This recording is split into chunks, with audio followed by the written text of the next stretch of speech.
देखिए, भारतीय जनता पार्टी प्रदेश कार्यालय पर मंत्रियों के द्वारा जनसुनवाई नियमित रूप से 3 दिन के लिए सोमवार, मंगलवार और बुधवार ये रखी गई है। आज मेरे द्वारा जनसुनवाई की गई।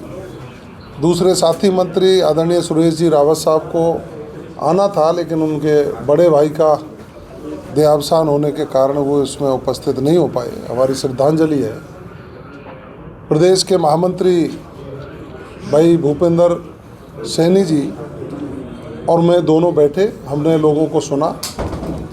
प्रदेश भर से लोग अपनी बात को कहने के लिए आत्मीयता से पार्टी कार्यालय पर जो भी पहुँचे, उनको सुनकर संबंधित अधिकारियों को निर्देश देकर समस्याओं के समाधान करवाने के निर्देश दिए गए हैं। और मैं समझ सकता हूं कि उनका ये विश्वास और माननीय भजनलाल शर्मा जी की जो शैली है कि हम हर व्यक्ति को सुने, हर व्यक्ति की सुनकर उनकी समस्या का समाधान करें, जनता के प्रति जवाबदेह होकर काम करना, यही हमारा संकल्प है और यही हमारा सिद्धांत है।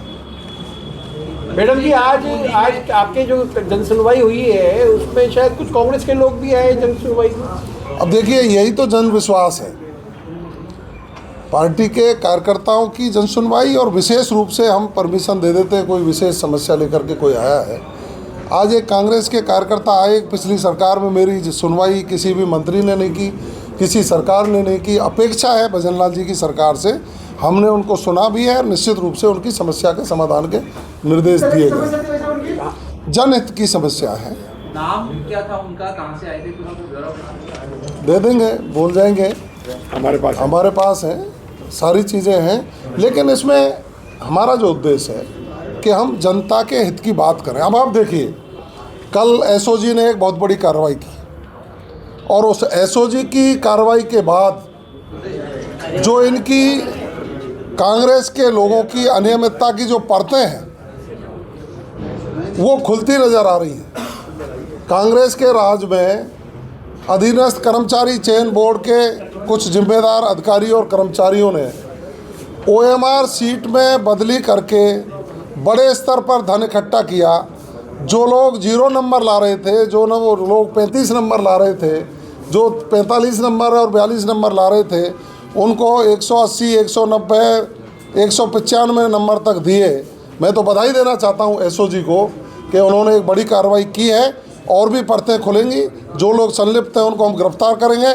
और प्रदेश के मुख्यमंत्री जी का दृढ़ संकल्प कि जो भी कोई गड़बड़ करेगा उसको सलाखों के पीछे पहुंचेंगे, उसकी ओर हम बढ़ रहे हैं। लेकिन एसओजी की रिपोर्ट लीक हो रही है, एसओजी को फटकार भी लगाई। मैं समझ सकता हूं कि जो भी व्यक्ति, जो भी संस्था, जो जहां भी किसी भी स्तर पर गड़बड़ी होगी उसको हम निश्चित रूप से कार्रवाई करते हैं। हमारा ये दृढ़ संकल्प है कि राजस्थान में जो भी व्यक्ति अपराध करने की कोशिश करेगा, हम कानून सम्मत कार्रवाई करके उसका इलाज करने का काम करेंगे। यही भजनलाल जी का संकल्प है। एक के बाद एक उनकी बेल भी होती जा रही है, जो पकड़ में आ रहे हैं।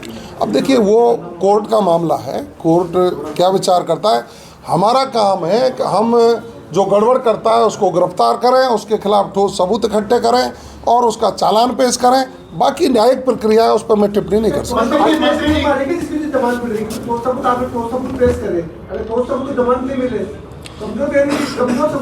देखिए, जमानत कोर्ट के डिस्क्रिशन पर है, वो जमानत लेता है, सजा करता है। लेकिन हमारा हमेशा प्रयास रहता है कि हम अपनी दलील पेश करके उस व्यक्ति को कठोर से कठोर सजा दिलाने का काम करें। मंत्री जी, राजस्थान हाईकोर्ट ने नाता प्रथा को मंजूरी दे दी है, इस तरह से देखते हैं, क्या ये जरूरी था? मैंने देखिए, मैं ये कह सकता हूँ कि माननीय उच्च न्यायालय ने जो कोई निर्णय दिया है उसका हम परीक्षण करने के बाद सटीक बात आप लोगों से करेंगे।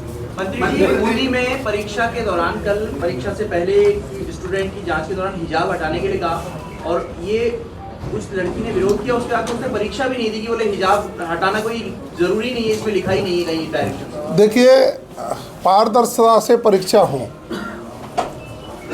यह संकल्प सबका है। राजस्थान का युवा ये सपना देखता है कि राजस्थान की सरकार पारदर्शिता से परीक्षा आयोजित कराए। और प्रदेश के मुख्यमंत्री जी ने पदभार ग्रहण करने के तुरंत बाद यही कहा था कि हम पारदर्शी और स्वच्छ शासन देने का काम करेंगे। परीक्षा केंद्र का प्रभारी यदि कोई जांच करता है नियमानुसार तो उसको जांच करने देनी चाहिए। किसी भी धर्म में, किसी भी मजहब में यदि कोई चीज़ पहनने के योग्य है, लेकिन परीक्षा केंद्र पर आने के बाद परीक्षा केंद्र का प्रभारी यदि कोई संदेह होता है या कोई चेकिंग करता है तो इसमें सबको सहयोग करना चाहिए। संविदा पे लगे नर्सिंग कर्मियों के लिए क्या सोचा आपने? सरकार ने संविदा पे लगे नर्सिंग कर्मियों के लिए क्या सोचा सरकार?